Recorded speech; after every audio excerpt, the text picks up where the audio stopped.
Well, hey everybody, I'm here underneath the C6 Corvette, and as you can probably see, I'm having a blast, really. But yeah, so I bled the clutch slave cylinder fluid successfully by not doing anything except unbolt this torque tube plate.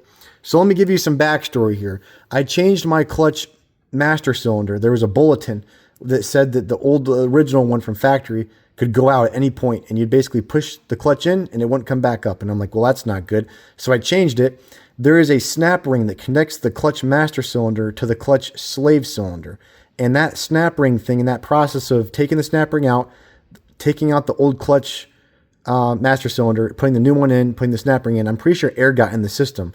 So I've been driving it for like 3,000 or 4,000 miles over the past year, and the clutch just didn't feel consistent. So I'm actually under here using the beautiful quick jacks, love these things, to change the TR6060 transmission fluid. But I'm like, well, I'm already under the car.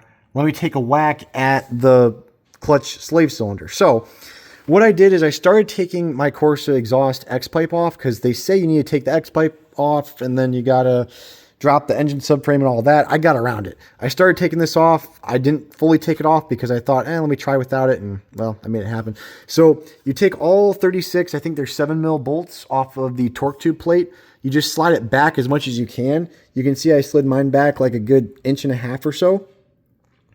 I then used my 4 Uncle's vacuum brake bleeder. I don't actually use the vacuum function on this. I do it the traditional way, the traditional 2-person way. However, this is a really convenient way to store my fluid. It's a very expensive way to store your fluid if you don't actually use it for the vacuum.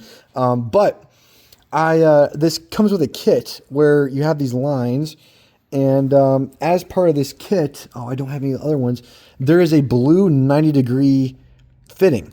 And that is what I'm using to get up in there, because you do not have enough room to twist this 90 degrees and shove it on. But this came with an adapter that you put on the end, and it's a 90 degree. It's a blue. And I had just enough room with my tiny hands to get up in there, slap it on, and then use a 9mm